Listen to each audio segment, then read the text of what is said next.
حبايبنا طلاب الصف الثاني الثانوي، السلام عليكم ورحمة الله وبركاته. إن شاء الله بإذن الله يا شباب النهاردة هنستكمل مع بعض مراجعة شابتر 4. تابعوا معانا.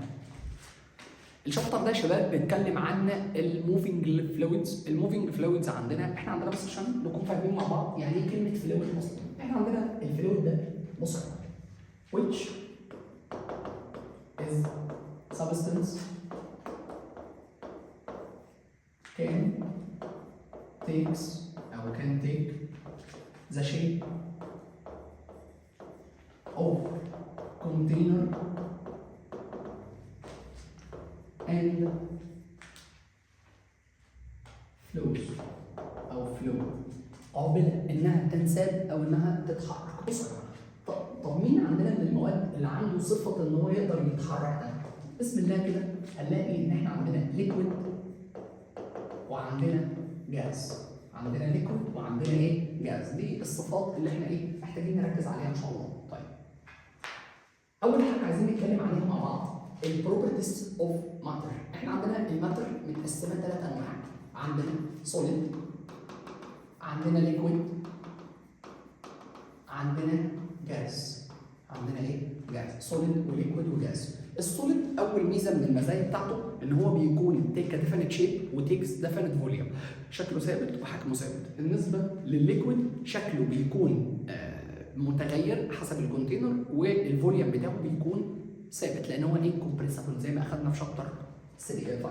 الجاز يا جماعه هو كومبريسبل فشكله بيتغير وحجمه بيتغير. طيب اتفقنا. بالنسبه للفلويدز يا شباب، احنا عندنا في الفلويدز عندنا في نوعين من الفلويدز. في الموفينج فلويد اللي هي بيسموها هايبر داينامكس، وفي نوع تاني اسمه ستاتيك فلويد. طيب احنا عندنا ايه في الهايبر داينامكس؟ الهايبر داينامكس يا جماعه بندرس فيها فلو وبندرس فيها فيسكوسيتي. بالنسبه للستاتيك فلويد بندرس فيها دنسيتي وبندرس فيها بريشر. وبندرس فيها ايه؟ بريشر. طبعا انت اكيد عارف كويس جدا لو انت متابع معانا على القناه هتعرف ان البريشر احنا بالفعل اخذناه قبل كده وخلصناه في شابتر 5. طيب ده بتاع شابتر 5. شابتر 4 بقى دنسيتي وفيسكوسيتي وفلو. ده ليسون 1 ده ليسون 2. ان شاء الله يا شباب هنتكلم عن الدنسيتي بكل تفاصيلها. اول حاجه عاوزين نتكلم عليها بخصوص الدنسيتي هي القانون. الدنسيتي يا جماعه بتساوي ماس على فوليوم. ده قانون مباشر وسهل جدا، هنعرف بعد شويه كل التفاصيل المرتبطه بالدنسيتي. مبدئيا الدنسيتي اليونت بتاعتها بتشتق من القانون. ماس على فوليوم يعني كيلو جرام بر متر كيوب. طيب المفروض الايكويفالنت يونت بتاعت الكيلو جرام تكون الجرام بر سنتي كيوب، وهنعرف بعد شويه ازاي بنحولها. طيب الدايمنشن بيجي منين؟ انا عندي كيلو جرام ده تبع الماس، وعندي متر كيوب كانه لينس باور نيجاتيف 3. طبعا باور نيجاتيف 3 عشان يطلع فوق. طيب وكأن تايم باور 0. كأن تايم باور ايه؟ باور 0. في ناس بتكتبها ام ال باور نيجاتيف 3 وشكرا خلاص على كده، مش محتاجين اي حاجه تاني. طبعا الدنس يا جماعه تعتبر سكالر كوانتيتي، كميه قياسيه. طيب ايه الفاكتورز اللي ممكن تاثر على الدنسيتي؟ اول حاجه يا جماعه الفيزيكال ستيت. تمام. تاني حاجه بعد الفيزيكال ستيت هي التمبريتشر. تالت حاجه بعد التمبريتشر هي البيوريتي، النقاء. عايز بس عشان افهمك موضوع النقاء ده علشان في طلاب كتير جدا سالونا على القناه وعلى الفيسبوك بخصوص موضوع البيوريتي. بصوا يا جماعه، احنا عندنا لو جبنا مثلا لتر والليتر ماشي من ميه نهر النيل، تمام، ورحت جبت كمان 1 لتر، واخد بالك 1 لتر من ميه فلتر، ماء من فلتر. طبعا انا عندي الليتر ثابت، وطالما الفوليوم ثابت احنا عندنا قانون قبل كده بيقول ان انا ما اقدرش اعمل ريليشن بين تو فيزيكال كوانتيتي وزود كونستانت. انا عندي الفي والفي ثابت at constant volume رو related direct with mass. فلو جينا حسبنا الميه المفلتره، طبعا الميه المتفلتره لو اخدت بالك هتلاقي الميه دي ميه بس، انما ميه نهر النيل يعني قبل ما بتعدي على مراحل تكرير او مراحل تنقيه بتكون ميه وفيها امبيورتس يعني ميه وشوائب، وبالتالي الماس اتقل. فالماس اتقل يعني الدنستي اتقل. وده نفس الاكزامبل اللي بينطبق على لو انا جبت 1 لتر فريش ووتر، تمام، وجبت 1 لتر سولت ووتر. الفريش ووتر والسولت ووتر طبعا دي ووتر فقط، دي ووتر ومعاها سولت، الفوليوم ثابت، يبقى الماس ريليتد دايركت ويز الماس ريليتد دايركت ويز دنسيتي، يبقى الفريش ووتر هتكون اقل. علشان كده يا جماعه الطبيعي هتلاقوا الدنسيتي بتاع الفريش ووتر 1000، الدنسيتي بتاعت السولت ووتر ممكن نلاقيها 1200. اتفقنا؟ طيب الحاجه الاخيره اللي هي الانتر مولكيولر سبيسز، المسافات الايه؟ البينيه. تمام؟ طيب تفتكروا بقى يا شباب، دي بقى الحته دي بالله عليكم مهمه جدا، دي اكتر جزئيه محتاجك تركز فيها. دي يا جماعه لو انا عندي الماس مش موجوده اقدر اجيبها منين؟ بص يا سيدي، انت عندك شويه طرق تقدر تجيب بيهم الماس بمنتهى السلاسه. اول حاجه خالص لو الماس دي مش موجوده اكيد هيبقى فيها تحويله اللي هي بالجرام. طبعا جرام لكيلو جرام بنضرب في باور نيجاتيف 3. تمام؟ طيب تاني حاجه ممكن يذكر لي بالانس، يعني يجيب اوبجكت كده ويحط الاوبجكت ده، وبعد ما يحط الاوبجكت ده يكتب لي عليه 20 جرام. 20 ايه؟ يبقى هو كده ضرب لك عصفورين بحجر، منه خلاك عرفت تستنتج الماس من الرسمه، ومنه عرفت ان الجرام بيتحول في تمبار نيجاتيف 3.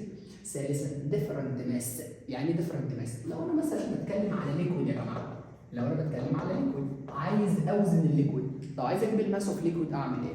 ما ينفعش اخد الليكويد احطه على البالانس على طول، فبضطر ان انا اجيب كونتينر. طب ما الكونتينر ليه ماس، فبنضطر نعمل ايه بقى؟ نوزن الكونتينر لوحده، واخد بالك؟ وبعد كده نوزن الكونتينر بالليكويد، والديفرنس ان تو ماسز ده الماس اوف اوبجكت او الماس اوف ليكويد. يبقى الماس اوف ليكويد ايكوال ايه؟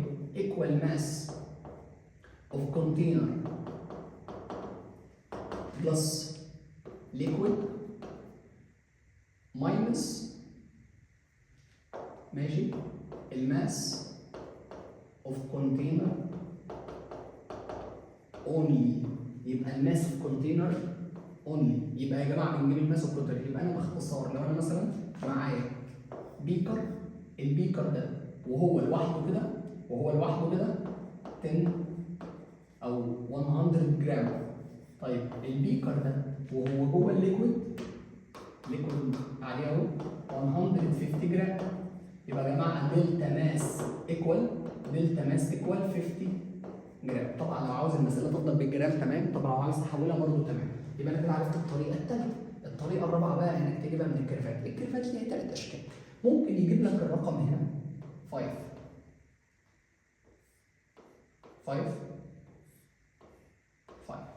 ايه الفرق بقى؟ صلي على النبي. في هنا يا جماعه 5 جرام، يعني الرقم ده هيكون 5 تايمز 10 باور نيجاتيف 3، ده اليونت الستاندرد.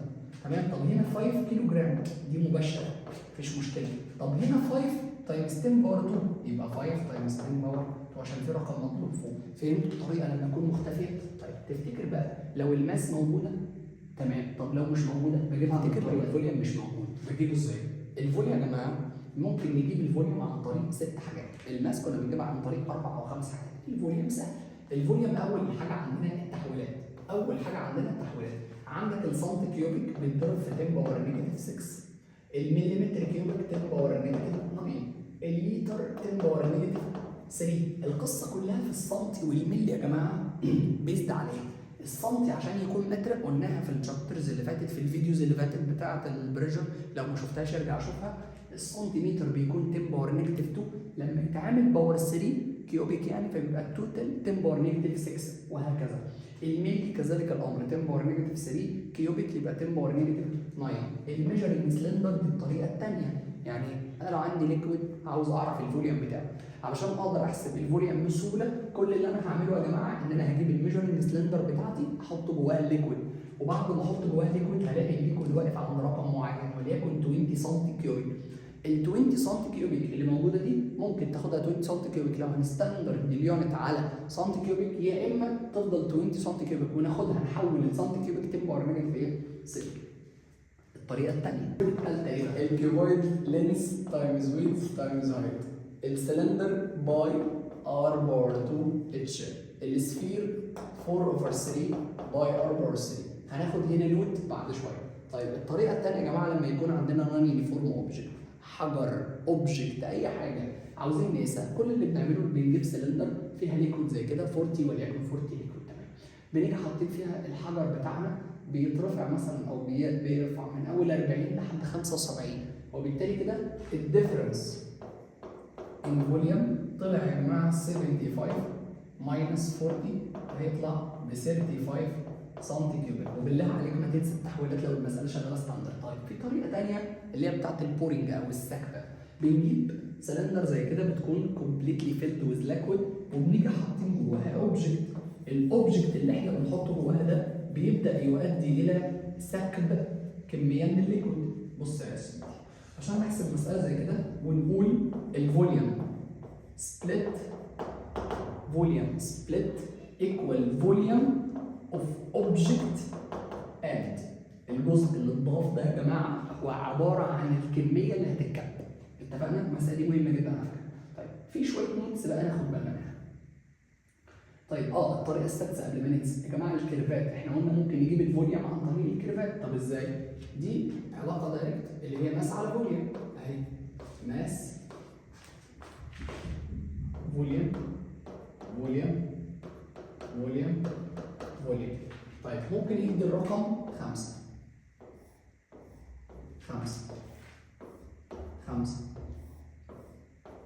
مع الاختلاف بقى. هنا 5 متر كيوب يبقى 5 خلاص شكرا. طب هنا 5 سم كيوب ممكن نستخدمها 5 لو هي اليونت كده، لكن الصح انها تضرب في نيجاتيف 6 10 باور نيجاتيف 6. طب هنا لتر يبقى 5 تايمز 10 باور نيجاتيف 3. طيب هنا متر كيوبي خلاص يبقى 5، بس ما تنساش ان في 10 باور 3 بره. يبقى يا جماعه ممكن ناخدها من الرسم عادي. اول حاجه يا جماعه لما يكون عندنا سلندر مليانه واخد بالك والسلندر دي مليانه بليكويد ونبدا نكب الليكويد من جواها ونركب ليكويد جديد، القصه كلها ان احنا لما بنفضي الليكويد ونحط ليكويد جديد كده في حاجه ثابته. الفوليوم يا جماعه هتلاقي ان الفوليوم بتاعها ذا سيم، الفوليوم بتاعها ثابت. وطالما الفوليوم بتاعها ثابت تاخد بالك كويس قوي ان لو الفوليوم ثابت ده معناه ان الدنسيتي والماس ايه؟ بص حضرتك المثال ده معايا كده بيقول لك ايه؟ A dry empty container has a mass of كذا. ده الماس اوف كونتينر يا جماعه، الماس اوف كونتينر. الماس اوف كونتينر 190 جرام. لو اخدت بالك هتلاقي هنا جرام بير سنتي، كل حاجه جرام جرام جرام سنتي كيوبيك والدنيا زي الفل. يقول لك ويتس جيت اتس جيتس filled with liquid of relative density 0.81. يبقى كده الريلاتيف density يا جماعه الريلاتيف ب 0.81 تمام. المفروض يبقى كده الدنسيتي نفسها ب 0.81 برضه. تقول لي ليه؟ ما احنا اخدنا القانون قبل كده وقلنا في المراجعه قبل كده ان الرو ريلاتيف بتساوي الدنسيتي اوف ليكويد على الدنسيتي اوف ووتر، والدنسيتي اوف ووتر ب 1 يبقى الدنسيتي اوف ليكويد ديفايدد 1 كان مفيش اي فرق. The total mass container and the liquid together becomes 400 جرام. يبقى كده الماس اوف ليكويد اللي اتحطت يا جماعه هي عباره عن 210 جرام، لان هو توتالي 400 اتحط الكونتينر نفسه 190، فده معناه ان الليكويد اللي اتحط 210 جرام. طيب بقول لك ايه؟ if another liquid is poured، لو في ليكويد تاني اتكب بقى اللي هو الميه، احنا لسه متفقين مع بعض من شويه ان لما نكب حاجه يبقى كده الفوليوم ايه؟ الفوليوم ثابت، يبقى ده معناه ماس اوف ليكويد على ماس اوف ووتر ايكوال دنسيتي اوف ليكويد على دنسيتي اوف ووتر. طيب الماس اوف ليكويد بكام؟ احنا لسه متفقين حالا ان هي 210 ديفايدد ماس اوف ووتر اللي انا مش عارفها ايكوال الدنسيتي اوف ليكويد 0.81 والدنسيتي اوف ووتر ايكوال 1. يبقى الماس ايكوال اضرب ده في ده يبقى الماس ايكوال 210 اوفر 0.259.25 جرام. طيب انا كده عرفت الماس اوف ووتر. طيب هو عايز الكونتينر كله، يبقى الكونتينر بالليكويد يبقى 259.25 بلس 190 ايه؟ 90 هزود على دي 190 هتطلع 449 جرام الاخيره. تمام يا جماعه؟ اتفقنا؟ عشان الموضوع ده طبعا مثال جميل كده مديهولك برضه وهو امتي ب 200 جرام filled with the relative density 0.75 الكونتينر becomes 500 يبقى الماس اوف ليكويد ايكوال 300 جرام. 300 ايه؟ وطبعا يا جماعه طالما ريفيلد مره ثانيه يبقى الفوليوم ثابت خلاص، يبقى بقى القانون بقى ثابت معاه ماس اوف ليكويد على ماس اوف ووتر ايكوال دينستي اوف ليكويد على دينستي اوف ووتر، لان احنا اتفقنا ات كونستانت فوليوم الماس والدينستي ريليتد انفرس. الماس اوف ليكويد اتفقنا ان هي 300، الووتر مش عارف بكام، الدينستي اوف ليكويد 0.75 اوفر 1. اعمل ده يبقى الووتر ايكوال كام؟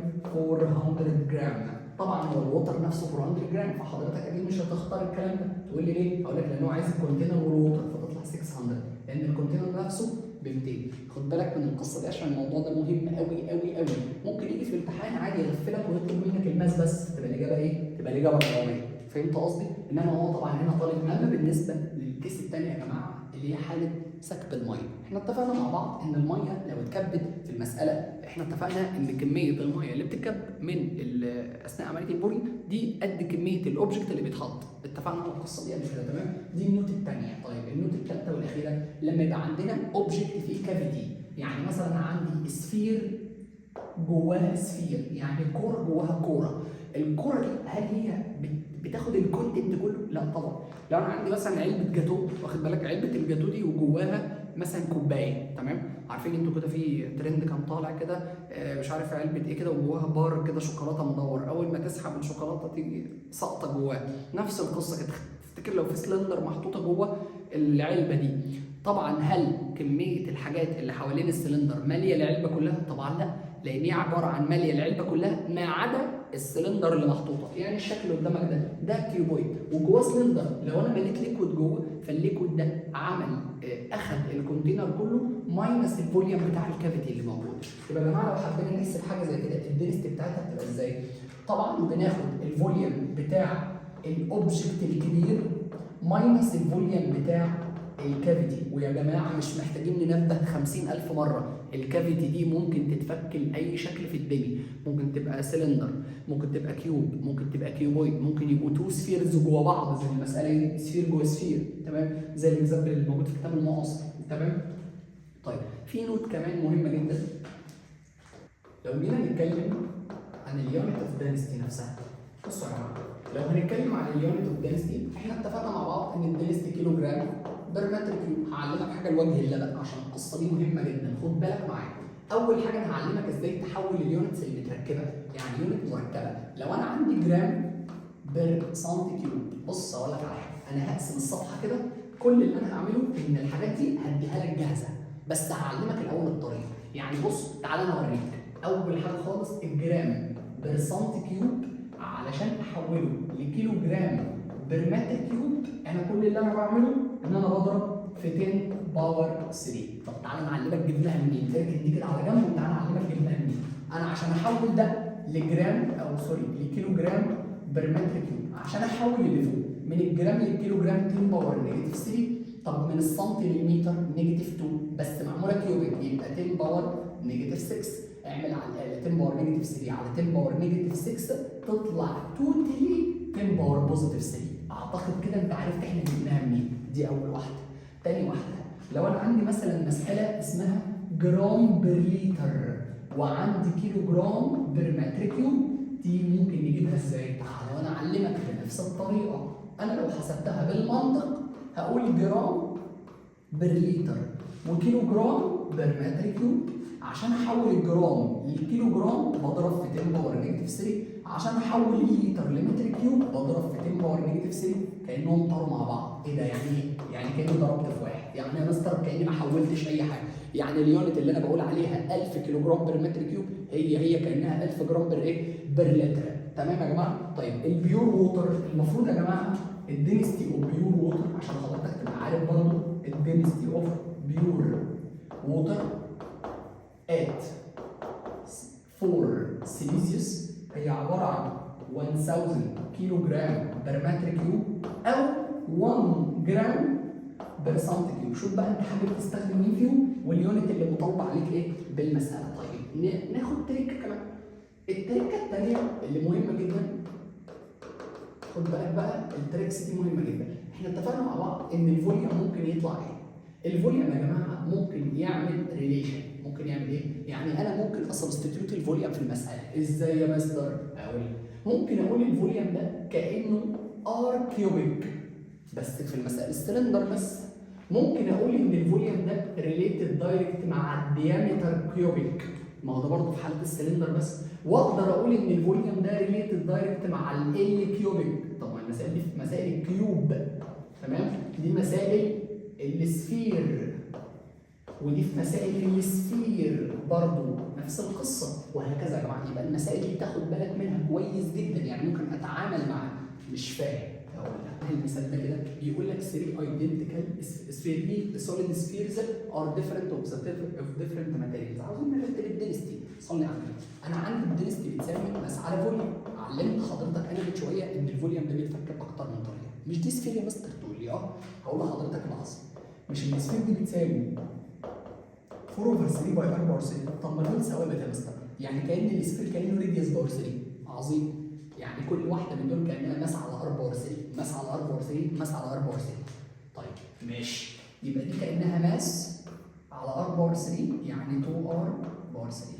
دي كانها برضه ماس على 4 باور 3 يعني 2 ماس على 4 باور 3. هنا برضه كانها هاف ماس على 1.5 ار باور 3.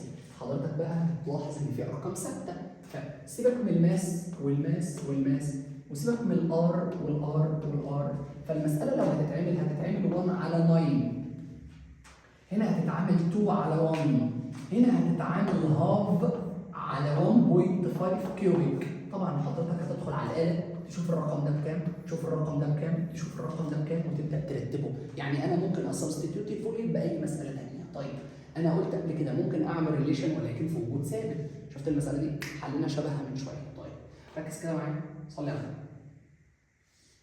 المساله دي عاوز ماس كيوب على ماس سلندر. قال في المساله ان انا عندي الاثنين دول ميدد اوف ذا سيم ماتيريال اللي هم الايرن. طب يا مستر طب ما كده ده الدنستي قد الدنستي، وطالما الدنستي ثابته انا عندي الدنستي ايكوال ماس على ايه؟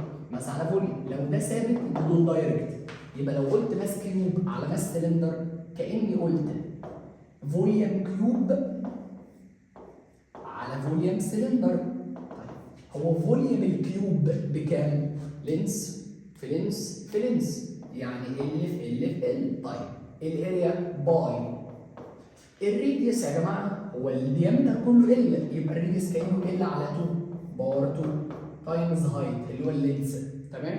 دي على الاله بقى هتمشي ازاي؟ هتبقى ال باور 3 فوق، تحت باي ال باور 2 و2 باور 2، يعني كانها ال باور 2 على 4 وكمان ال على طول. ال باور 2 هتطير مع ال باور 2 يتبقى 1 على باي على 4. ال4 تطلع فوق يعني كانها 4 على باي، يبقى الاجابه تطلع يس. كنا اتكلمنا عن موضوع الريليشن يا جماعه. يبقى الفوليوم ريليتد دايركت مع الار كيوب مع الديامتر كيوب مع الاريا لو هي سفير، سوري لو هي مثلا سلندر ممكن نقول ال باور 3 لو هو كيوبيك. اي شكل ممكن يمشي معاه. بصوا يا جماعه دي سبوره تعتبر لما اغلب الكيرفات اللي موجوده في الشابتر في الليسون، يعني ركز بالله عليك معايا. طيب لو بدانا كده ماس على فوليوم دايركت، فوليوم على ماس دايركت، رو ماس دايركت، رو فوليوم انفرس. الكلام ده هنعرفه بعد شويه. طيب 1 اوفر فوليوم دايركت، تمام. طب رو فوليوم كونستنت يلا الله. طب ما انت لسه قايلها دايركت حالا، هقول لك ان دي حاله ودي حاله ثانيه. تعرف الدنستي بالتمبريتشر كنا قلناها قبل كده انها انفرس، الماس والفوليوم برضه دايركت. ايوه ايه الفروقات بقى ما بينهم؟ بصوا يا جماعه ده مع ده السلوب بتاعه هيطلع رو، السلوب بتاعه هيطلع ايه؟ رو. طيب تمام، هنا السلوب هيطلع ايه؟ مقلوب الرو 1 على رو. فركز كويس جدا، لما نعمل ده على ده السلوب هيطلع فوليوم، لا 1 على فوليوم. طيب لما نقسم ده على ده السلوب هيطلع ماس، تمام. هنا السلوب بتزيد مفيش سلوب اصلا، تمام. نقسم ماس على فوليوم، هنا برضه السلوب هيطلع رو. طيب انا مش فاهم حاجه، تعالى بقى وانا اعلمك القصه ماشيه ازاي. طيب شفت كل مثال من اللي فوق دول؟ تعالى بقى نتعلم بقى مثال تقريبي في التعامل معاه. يعني مثلا لو انا قلت ماس وفوليوم وجيت مطلع خط كده وسميته 1 ومطلع خط كده وسميته 2، المفروض كده يحصل ايه؟ ما انا لما اقسم ده على ده هيديني رو. طيب عظيم جدا، انا عندي سيتا 1 وعندي سيتا 2، هتفاجئ يا جماعه ان السلوب في الكيرف ده بيساوي ايه بقى؟ بيساوي رو، والرو بتساوي تان سيتا، فالسلوب هنا دايركت، فتلاقي 1 اكبر من 2، يعني رو 1 جريتر ذان رو 2 بيكوز اوف تان سيتا 1 جريتر ذان تان سيتا 2. طيب اوديك مثال كمان. طيب لو حضرتك ركزت بقى معايا في القصه دي بشيء من التفصيل وعملناها فوليوم على ماس، فوليوم على ايه؟ وعملنا رقم 1 وعملنا رقم 2. طيب المفترض ان السلوب في الكيرف ده يطلع مقلوب الدنستي، السلوب يطلع مقلوب الايه؟ الدنستي، يعني الزاويه مقلوبه، وبالتالي سيتا 1 هي اللي اكبر من سيتا 2. يبقى العكس بقى يا جماعه، يبقى رو 2 جريتر ذان رو 1. قيس على الكلام ده بقى المساله دي. ليه بقى؟ دي يا جماعه السلوب فيها طالع مين؟ ان. طب الام ده دايركت ولا انفرس؟ لا الام ده دايركت، وطالما الام ده يا جماعه دايركت، طالما الام دي طالعه في المساله دايركت، فخلاص هتلاقي كده M1 جريتر ذان M2. طب بص على المساله دي كده، لو عملنا ده 1 وده 2، هنا السلوب طالع مين؟ 1 اوفر في، يبقى السلوب هنا انفرس، علشان كده هتلاقي فوليوم 2 اكبر من فوليوم 1، على اعتبار ان زاويه 1 هي اللي اكبر. فهمت القصه؟ البورد دي واحده من اهم البوردات اللي موجوده في الجزء ده وفي ماس على فوليوم. هنا المساله دي السلوب فيها وانا بقسم ماس على فوليوم هيطلع رو. الله، ده السلوب دايركت، يعني رو ايه على رو بي ايكوال تان سيتا ايه اوفر تان سيتا بي. طيب هي تان ايه بكام؟ او اكس بقى، يعني خلينا اكس وواي بقى. لو اخدنا اكس هتبقى تان 45، الانجل بتتاخد ويز بوزيتيف اكس اكسس. هنا تان واي هيطلع بتان 30، يبقى كانها 1 على 60 دي تقريبا اللي هي 1 على روت 2 او روت 3 تقريبا، مش عارف هتطلع روت 3 او 1 اوفر روت 3 حاجه زي كده عشان ابقى متذكر. ريلاتيف دنسيتي.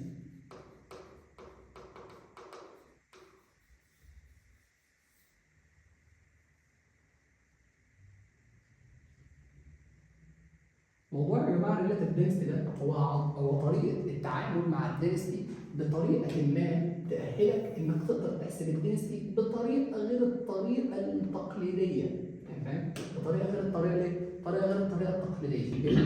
انا ممكن هنعتبر يا جماعه كده ان احنا مثلا عشان نعرف التعامل مع الدنسيتي بمنتهى البساطه، احنا كل اللي احنا محتاجينه ان احنا نفهم. ممكن مش لازم اجيب المساله بتعويض مباشر، انا ممكن اجيبها بدلاله حاجه ثانيه. يعني لو عندي محمد ومحمود في بيت واحد عنده 20 سنه وواحد عنده 10 سنين، محمد ده عنده 20 سنه ومحمود ده عنده 10 سنين، عشان اعرف محمد ده عنده كام سنه، والله في طريقه لذيذه جدا. كنت تسال باباه فيقول لك هو مواليد 2005، ف 2005 واحنا في 2025 فهو عنده 20 سنه.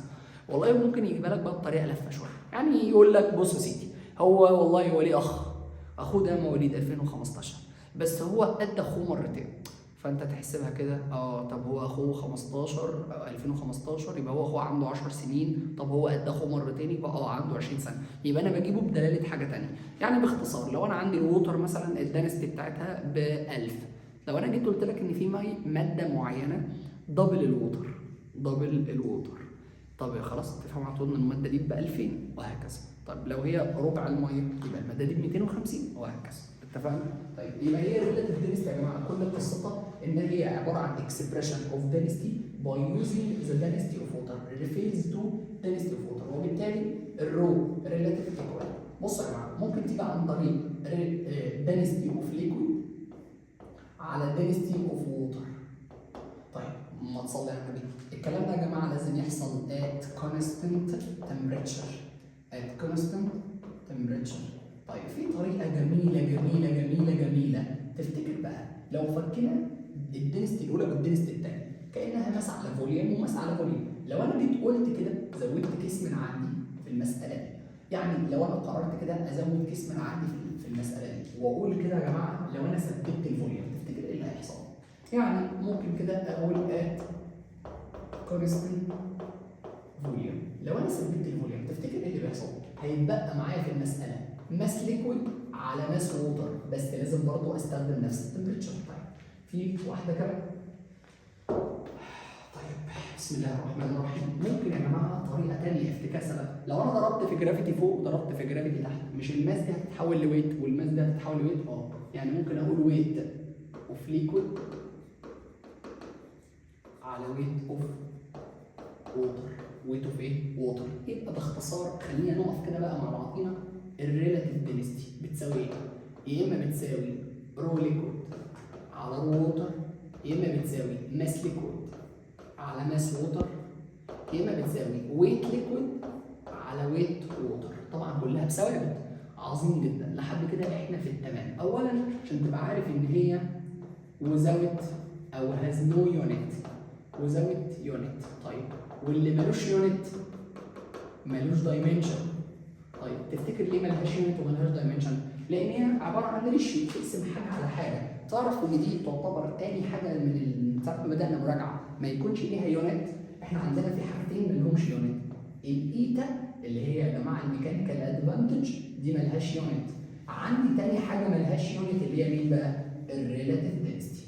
الريلاتيف ايه؟ لان انت بتعمل ريشيو بين حاجتين من نفس الايه؟ من نفس النوع. طيب انا عشان اجيب الدنسيتي اوف ليكويد بص يا سيدي الدنسيتي اوف ليكويد والله قدامك طريق من الاثنين. يا اما تقول ماس على فوليوم لو هي موجوده يا اما بقى كل الطريق بقى انك تاخد الريلاتيف دنسيتي تضربها بقى يا اما في 1000 ممكن تضربها في الووتر بقى اللي هي 1000 يا اما تقول رو ريلاتيف تايمز 1. طبعا ال1 انتوا عارفين كويس جدا ان ال1 دي او ال1000 دي في حاله ان هي كيلو جرام بر متر كيوب. هنا جرام بر سنتيمتر.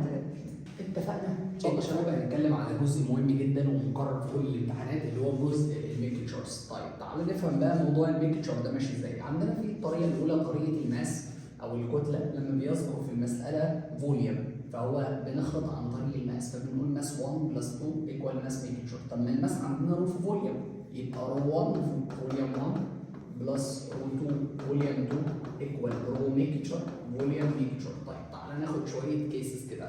بيقول لك لو هم تو ايكويفالنت فوليوم بنيجي مكان ده ونحط رو 1 تايمز 1 بلس رو 2 تايمز 2 تايمز 1 انا اسف ايكوال رو ميكتشر تايمز 2.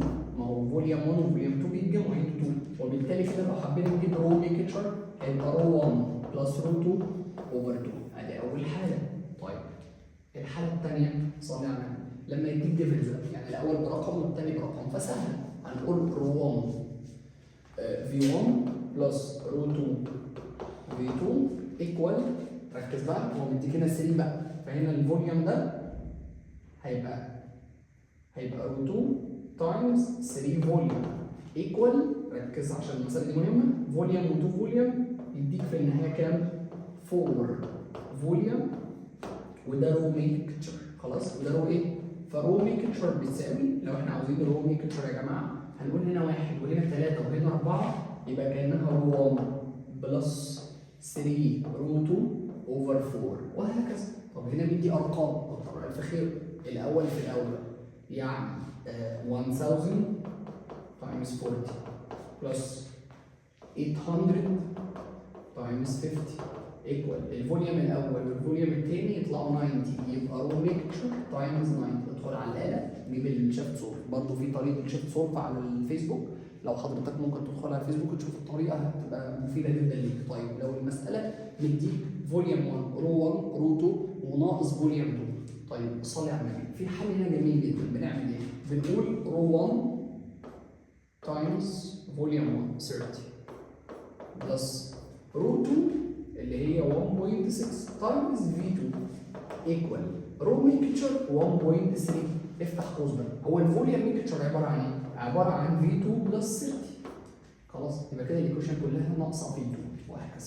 لو عملنا نفس الفوليوم يا جماعه الجيفنز هنا في المساله بتبقى ماشيه ازاي؟ اولا احنا هنقول دي طبعا مش مستخدمه كتير قوي فهنقولها على السريع.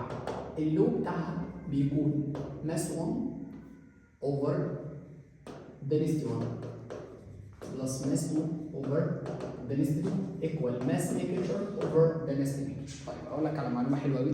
تفتكر المساله دي لو جايه بدلاله الريلاتيف دنسيتي انا ممكن استخدمها بنفس طريقه التعامل مع الدنسيتي؟ الاجابه طبعا طب تقول لي اشمعنى يا مستر؟ هقول لك لان المساله دي انا ممكن احولها ريلاتيف في لحظه اقسم على 1000 على 1000 على 1000 اتحولت ريلاتيف.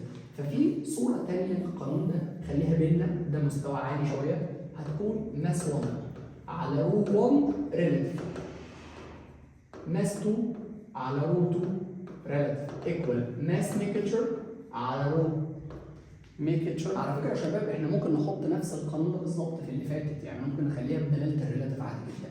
يعني يعني اللي فاتت دي احنا ممكن ببساطه شديده نخلي دي رو 1 ريلاتيف فوليوم 1 بلس رو 2 ريلاتيف فوليوم 2 ايكوال رو ميكتشر ريلاتيف فوليوم. بس ما ينفعش المساله يبقى نصها ريلاتيف ونصها دينستي، لا لازم توحد المساله، يا كلها ريلاتيف يا كلها دينستيز. اتفقنا؟ طيب نرجع للبورد الثانيه.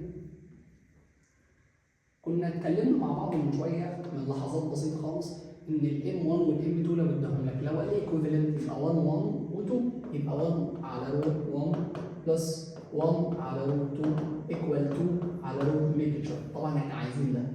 طب المساله لو فيها ماس ودينستي و3 ماس والكلام ده يبقى الاول 1 على رو 1 الثاني 3 على رو 2 الميكتشر 4 على رو ميكتشر. برضه عايزين ده، بيديك ده وده وناقص ده. طب لو مديك ارقام كتر الف خير. ماس على دينستي كانها 40 اوفر 1000 بلس 60 اوفر 1050 او 500 ايكوال الماس ميكتشر هيطلع 100 اوفر رو ميكتشر. كده برضه ناقص نجمع ده ونجمع ده ونضرب في المية تطلع معاك ايه؟ رو دينستي. طبعا لو مديك الماس 2 مش موجوده سهله جدا زي ما اتفقنا ان الماس بتاعت الميكتشر عباره عن ماس 1 بلس ايه؟ بلس ميكتشر. طب ماس 1 كانها 50 اوفر 800 بلس الثانيه كانها ماس اوفر 1800 ايكوال ماس ميكتشر كانها 50 بلس ام على التوتال هيطلع 1250. طبعا كده المساله كلها ناقصها مين؟ طيب يعني بالنسبه للابلكيشن يا جماعه عشان نختم الموضوع ده خالص، احنا عندنا في 2 ابلكيشنز بنتكلم عليهم. الابلكيشن الاول هو التشارجنج والديسشارجنج اوف باتريز. طبعا احنا عندنا التشارجنج والديسشارجنج اوف باتريز، احنا بنعرف ان الباتري جواها سوليوشن اللي هو ال H2SO4. السوليوشن ده كل قصته ان هو عباره عن سترونج الكترولايت فري ايونز، بيوفر فري ايونز. طبعا انتوا عارفين الكرنت هناخده ان شاء الله مع بعض السنه الجايه في ثالثه ثانوي. الالكتريك كرنت هو عباره عن تشارجز بتمشي فري تشارجز. طب انا هوصل لفري تشارج منين؟ عن طريق الالكترولايت اللي هو ال HCl. طبعا ال HCl وجوده في السوليوشن بيكون جوه باتري، والباتري دي بتكون مصنوعه من الليد او الليد اللي هو الرصاص. طبعا بطاريات الليد لو احنا قسنا السوليوشن اللي جوه لقينا ان الدنستي بتاعت السوليوشن قليله.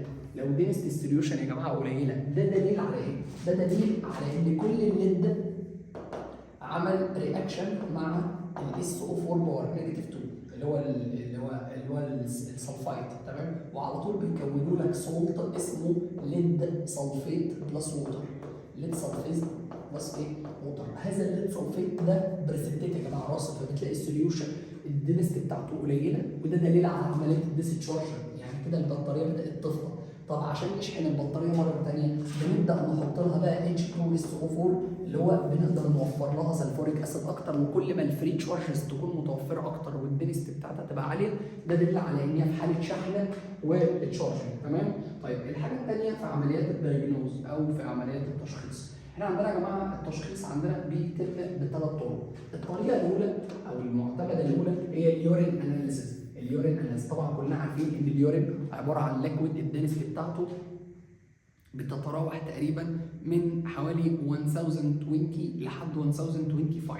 طبعا ان الرينج ده لو زاد عن الرقم الطبيعي عن النورمال الطبيعي ده بيزيد معناها معدلات الصوت او معدلات الاملاح، وده بيكون دليل على وجع في الكلى، والاملاح الزياده دي بتكون بسبب الدنستي العاليه، او بنعرف الكلام ده عن طريق الدنستي العالي. طيب النورمال بلاد دنستي الطبيعي برضه يا جماعه ممكن ندايجنوز البلاد عن طريق برضه موضوع الايه؟ الدنستي الطبيعيه للبلاد بتكون 1040 او 1060. طبعا الرقم ده لو قل عن الطبيعي ده معناه ان الشخص ده مصاب بانيميا، لو زاد عن الطبيعي ده معناه الشخص ده مصاب بالحمى. تمام؟ نيجي بقى يا جماعه للجزئيه الثانيه اللي بتتكلم عن الفلو. احنا عندنا نوعين من انواع الفلو. النوع الاول اللي هو الستادي فلو، والنوع الثاني اسمه التربلنت فلو. محتاجين بس ناخد لحظه كده نتكلم عن الاثنين بشكل شفوي. احنا عندنا الستادي فلو بيكون لما الليكويد بتاعنا بيتحرك بيونيفورم سبيد، السبيد بتاعته بتكون ثابته. تقول لي طب ازاي ده؟ هقول لك لو اخدت تيشو او اخدت كده سكشن هنا، اي بوينت من البوينتس دي هتلاقي اليونيفورم سبيد موجود. وطبعا يا جماعه كنا بنعرف كمان اتجاه السبيد عن طريق اتجاه التانجنت اوف موشن. يعني هو لو الليكويد بيعمل فلو كده فلو عملنا تانجنت للبوينت دي هيدينا الاتجاه بتاع السبيد. رقم 3 عشان نعرف ان هو ستيدي فلو ده معناه ان الاماونت اوف فلو كونستنت، يعني كميه الليكويد اللي داخله من الطرف الاول قد كميه الليكويد اللي خارجه من الطرف الطرف الثاني بغض النظر عن الاريا. تمام، ده كده ستيدي فلو. التربيلنت فلو بقى معناه ان هو في فورتكس موشن، في ايدي كارنتس، في بقى ان ده معناه ان الليكويد بتاعنا بيكون اتحرك من منطقه عاليه منطقه قليله، او الجاز بتاعنا اتحرك من بريشر عالي جدا لبريشر قليل جدا. عامل بالظبط زي موضوع انبوبه البوتاجاز لما تتفتح مره واحده الغاز بيتحرك فيها من الهاي بريشر لللو بريشر، فبتطلع بشكل عشوائي او شكل فورتكس، فبيسموها ايدي كارنتس او فورتكس موشنز. تمام. طيب اثناء الحركه من الوايت سايد للنارو سايد ايه الحاجات الثابته وايه الحاجات المختلفه؟ اول حاجه يا جماعه من الحاجات الكونستنت هي الدنسيتي اوف ليكويد. الدنسيتي اوف فلويد دي اول حاجه. رقم اثنين النمبر اوف ستريم لاينز، عدد الخطوط اللي دخل من هنا 3 خطوط، خرجوا من الجنب الثاني 3 خطوط. وده معناه يا جماعه ان الفوليوم والماس كمان كونستنت. تمام. واخر حاجه خالص وليس باخرها الريت اوف فلو. الريت اوف فلو اللي هو معدل الايه؟ السرعه. دي الحاجات الثابته من هنا. طب ايه الفاريبلز بقى؟ اولا الاريا بتختلف، وطبعا على راسهم الريديوس. الاريا هي الريديوس. الحاجه الثانيه هي الدنسيتي اوف ستريم لاينز. مش نمبر، لا، الدنسيتي اوف ستريم لاينز اللي هي عدد الايه؟ عدد الخطوط. اتفقنا؟ طبعا الخطوط دي يا جماعه بتتقارب وتتباعد من بعضها، كل ما الستريم لاينز دي تقرب من بعضها معناها ان الدنسيتي بتاعتها بتكون ايه؟ اعلى، وبالتالي كمان ده بيغير معانا من ايه؟ من السبيد اوف ليكويد. كل ما طبعا الاريا تقل كل ما السبيد ايه؟ تعلى. ده موضوع الريت اوف فلو. طبعا الفلوينج يا جماعه فيه مسارين. في مسار ان الفلو بيكون عدل، تمام؟ يعني البايب من هنا قد البايب من هنا. فلو هنتعامل مع الريت اوف فلو احنا عندنا قانونين شهيرين جدا. القانون الاولاني يا جماعه هو القانون بتاع الريت اوف فلو اوف فوليوم. طبعا اليونت بتاعته بتكون متر كيوبيك بير سكند. متر كيوبيك ايه؟ لانه فوليوم بير تايم.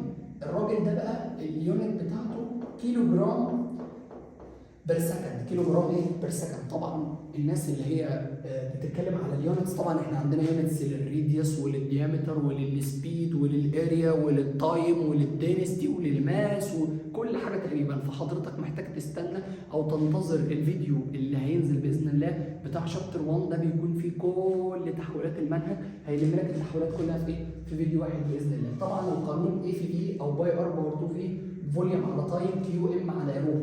لو احنا عاوزين الكيو ام نفس اللي عملناه في الكيو في بالظبط، ولكن هنبدل بس مع بعضينا فرق بسيط خالص. الفرق البسيط ما بينهم هو ان احنا هنزود دنسيتي. وعلى فكره لو شلنا الكيو دي كانها مسعى الفوليوم، يعني كانها دنسيتي. اتفقنا؟ يعني هتلاقي اي في وزود رو، باي ار باور 2 في وتزود رو، كيو ام على دي. لو زودنا رو فوق هتطير الرو مع الرو يتبقى كيو ام. لو ضربنا رو فوق هتبقى رو في فوليوم كانها مسعى على تايم، وهكذا. طبعا لما نقسم كيو ام على كيو في السلوب هيطلع دنسيتي او رو. لما نعمل ده على ده السلوب هيطلع كيو ام. لما نعمل ده على ده السلوب هيطلع كيو في. طبعا لو عملنا بقى الفيلوسيتي مع الاريا انفرس، طب الفيلوسيتي مع 1 اوفر اريا دايركت، طب مع 1 ار باور 2 برضه دايركت. اتفقنا يا جماعه؟ موضوع السلوبات ده احنا يعني حكينا عنه بالتفصيل قبل كده. طيب موضوع بقى الكونتينيتي ايكويشن. بنلجا للكونتينيتي ايكويشن امتى؟ معادله الاستمراريه يا جماعه بتحصل لما بيكون حضرتك عندك تو ديفرنت سايدز، يعني سايد واسع وسايد ضيق. انا عندي تو ديفرنت سايدز دول، انا علشان احسب الريليشن ما بين الاريا اول حاجه لازم ابقى عارفها كويس ان الريت اوف فلو كونستنت according to continuity equation rate of flow constant اللي هو الريت اوف فلو اللي هو الكميه اللي داخله من هنا قد الكميه اللي خارجه. يعني لو داخل 2 لتر يخرج ايه؟ 2 لتر برضه. طيب بناخد بقى ان العلاقه ما بين الاريا والسبيد انفرس، فبالتالي ممكن اخد السبيد مع الاريا، ممكن اخد السبيد مع الراديوس باور 2، ممكن اخد السبيد مع الديامتر باور 2. طبعا يا جماعه ممكن اخد كل واحد من دول مع السبيد طبعا على حسب الجيفنز وعلى حسب الايه؟ المعطيات. طبعا المساله لو فيها دينستي لو المساله فيها ريديوس نستخدم ريديوس باور 2. وركز يا جماعه في الوايت سايد والنارو سايد، بالله عليكم نركز في الطرف الواسع. برانشنج يا جماعه بيتم بطريقتين. في طريقه اولى ان البرانشز بتكون كلها ايكوال، بيبقى كلها قد بعضها ايكويفالنت، يعني السايد ده ان، ده اوت، وده اوت، وده اوت، كلهم اوت. كل واحد من الثلاثه دول بيخرج نفس الكميه. الحاجه الوحيده اللي بتتجزأ يا جماعه هي الفوليوم، الحاجه الوحيده اللي بتتجزأ هي الفوليوم. يعني لو مثلا قلنا ان من هنا 6 لتر، فهنا هيكون 3 لتر اوت، سوري 2 لتر اوت، 2 لتر اوت، 2 لتر اوت، وهكذا. فممكن نقول ايه بقى؟ ممكن نقول ان في 3 عددهم يعني، وان في ايه؟ في 2، واحده منهم في ايه؟ في عددهم. فاحنا ممكن نقول ان كيو في ان ايكوال ان كيو في اوت. وبالتالي القانون ده يا جماعه قادرين نشعبه بثلاث طرق. الطريقه الاولى ان احنا عشان نجيب الان دي بنقول ايه؟ طيب اكتبها لك بصوره احسن، ماشي؟ خلينا نحلها بالصوره الابسط الاول. هنقول ايه بقى؟ هنقول A1 V1 equal N A2 V2. دي الصيغه العامه. طبعا لو عايز ال N تقسم على ال، مع الاعتبار ان ال 1 ده هو الوايت سايد اللي هو الطرف الواسع. ممكن يا جماعه سبستيتيوت بعد اذنك الاريا دي بالريديوس، يبقى R1 بار 2 V1 equal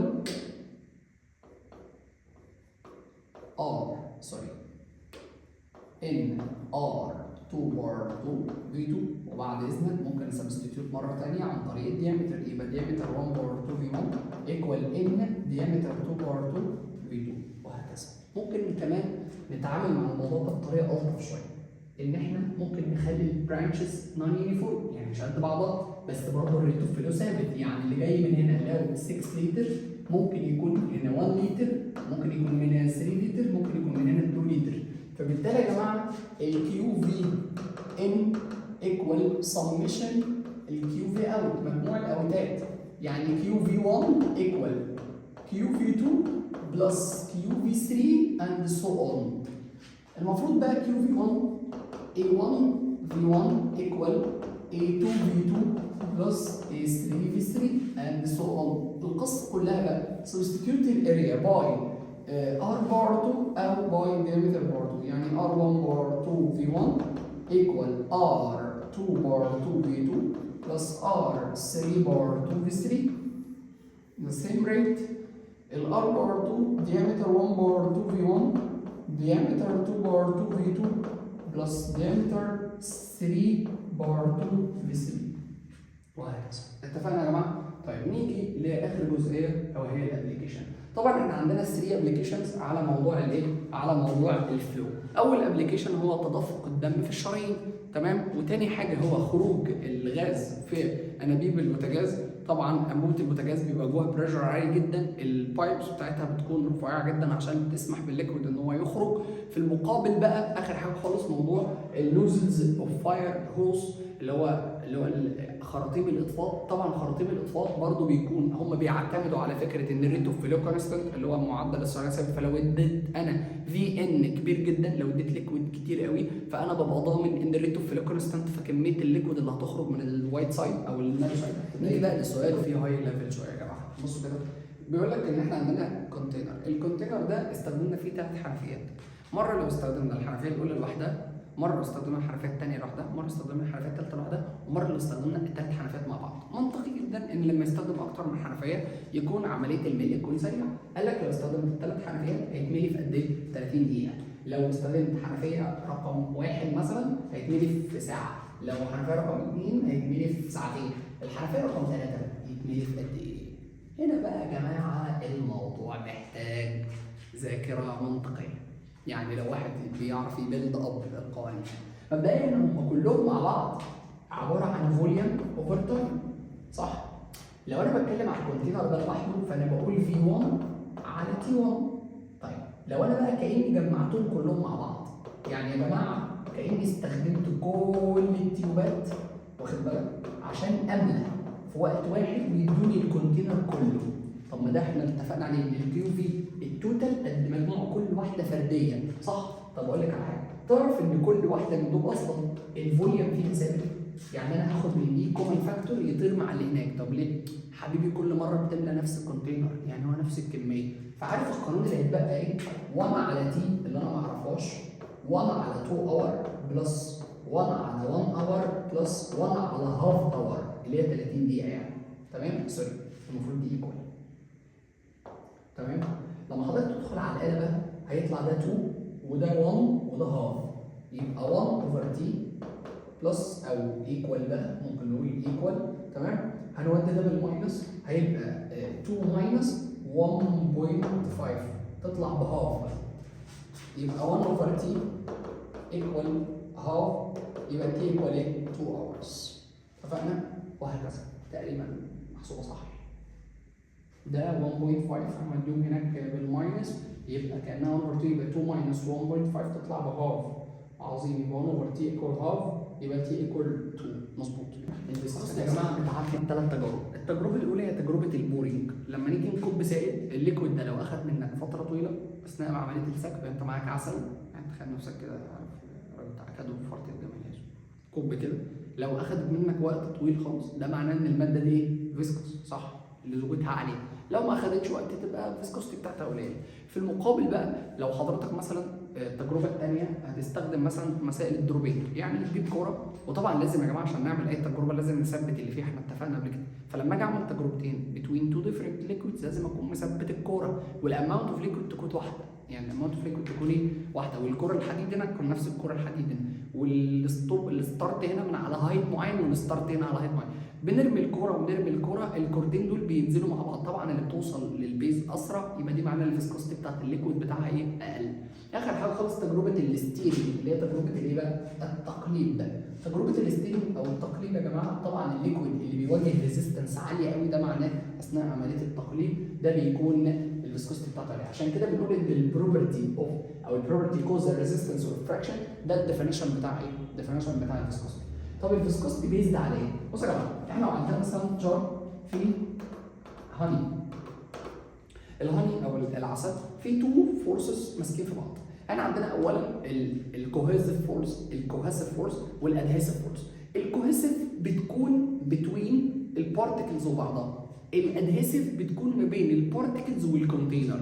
وبالتالي يا جماعه الكوهيسيف فورس الاثنين دول، او الكوهيسيف فورس والادهيسيف فورس دول تو فورسز بيتجمعوا مع بعض عشان يساعدوا في تكوين الفيسكوستي بتاعت الليكويد. وبناء عليه كل ما الليكويد ده التو فورسز دول يبقوا اعلى كل ما ده معناه ان هو مور فيسكس. وبالتالي يا جماعه الكوهيسيف مره ثانيه، الكوهيسيف دي هي عباره عن الاتراكشن فورس بتوين الموليكيول والموليكيول اوف سيم ماتيريال.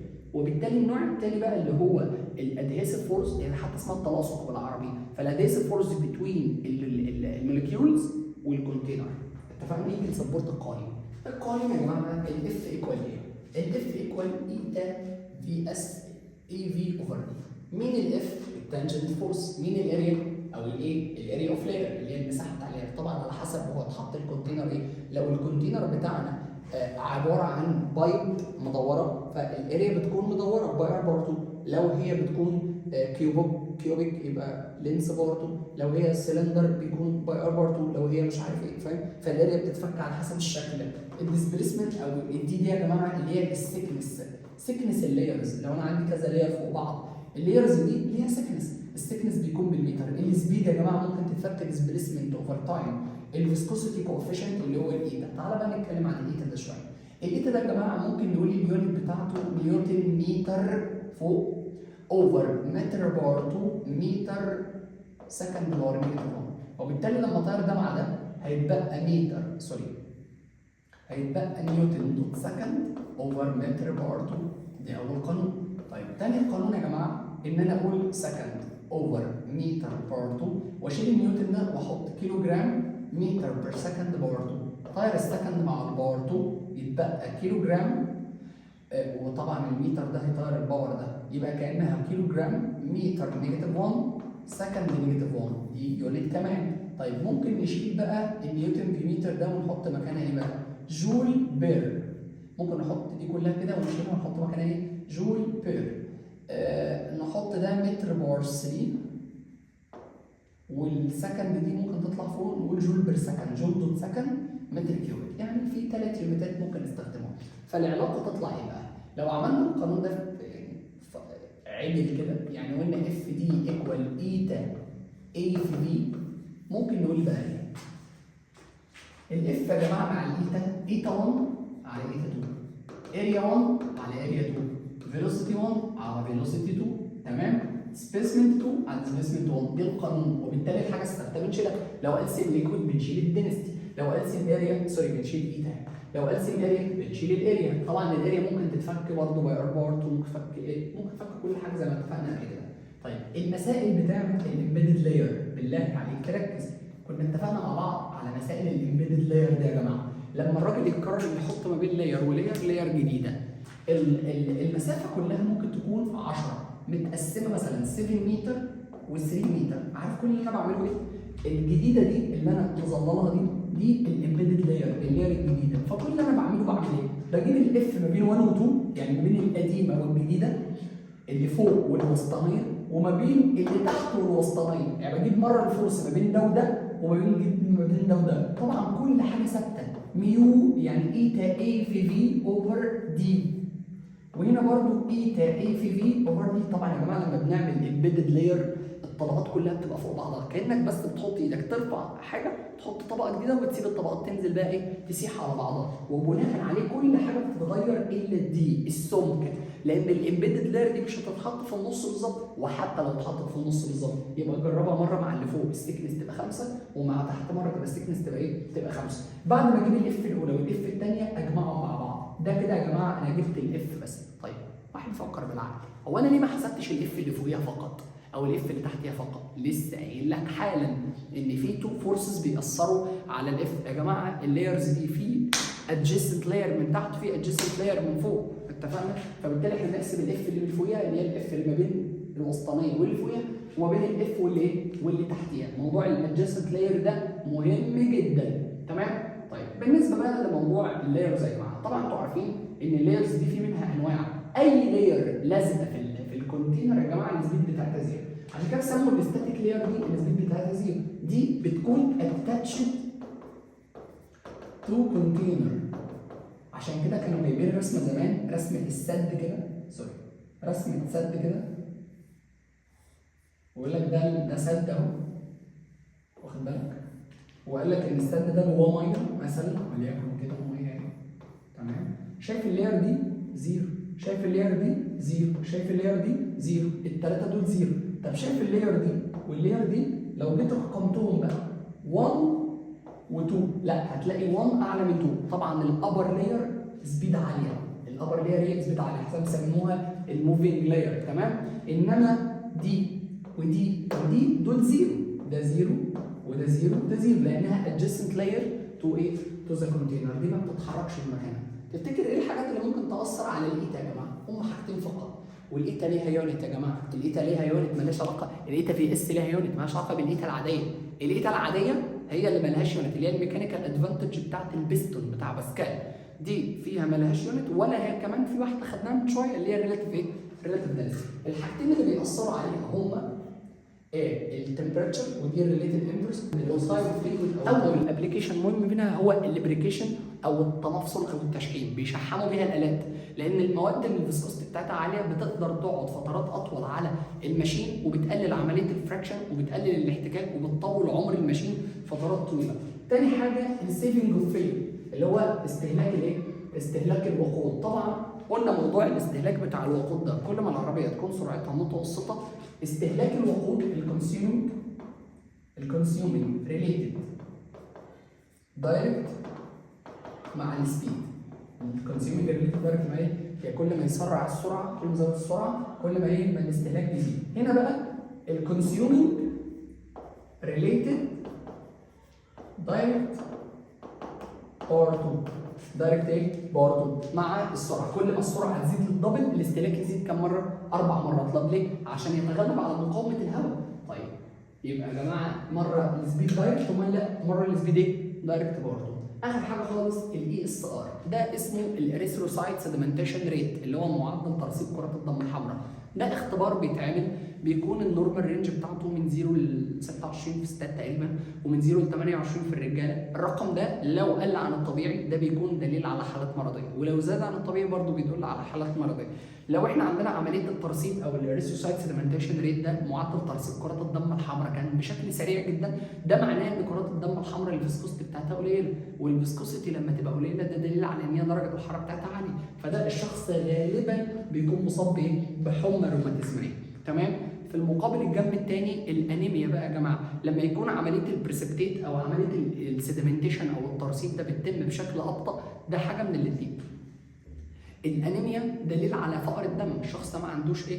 ما عندوش دم يعني. المفروض الدم اللي مش موجود ده بسبب قلته فعمليه الترسيب بتتم بشكل ايه؟ بطيء، فده انديكيشن على ان الشخص ده مصاب بالايه؟ مصاب بالانيميا. طبعا احنا يعني شكرا جدا انك موجود لحد دلوقتي في الفيديو. اهم شيء زي ما قلت لك قبل كده اجتهد، وعلى قد ما ربنا هيكرمك هتجتهد معانا ان شاء الله ربنا هيوفقك على الحاجه دي. ذاكر كويس جدا واهتم بدروسك، لو عندك اي سؤال ممكن تسيبه لنا في كومنت، مفيش مشكله هنرد عليك باذن الله. حاول تفيد زمايلك بالفيديو ده، انشره بهدف الخير. انا قلت لك قبل كده في الفيديو اللي فات زكاه العلم تبليغه، اهم شيء ان حضرتك تنقل المعلومه دي لزميلك وتفيده بيها، تمام؟ وده لا ينقص منك شيء باذن الله. طبعا احنا بنشكركم على الفيديو جدا ان انتوا قعدتوا واستنيتوا لحد دلوقتي، وان شاء الله تنتظرونا في الفيديو الجاي، نازل لكم باذن الله شابتر 3، والفيديو اللي بعده شابتر 1 و2، واهم التحويلات اللي هتكون موجوده في المنهج والتركيز على قوانين القوه. استودعكم الله والسلام عليكم ورحمه الله وبركاته.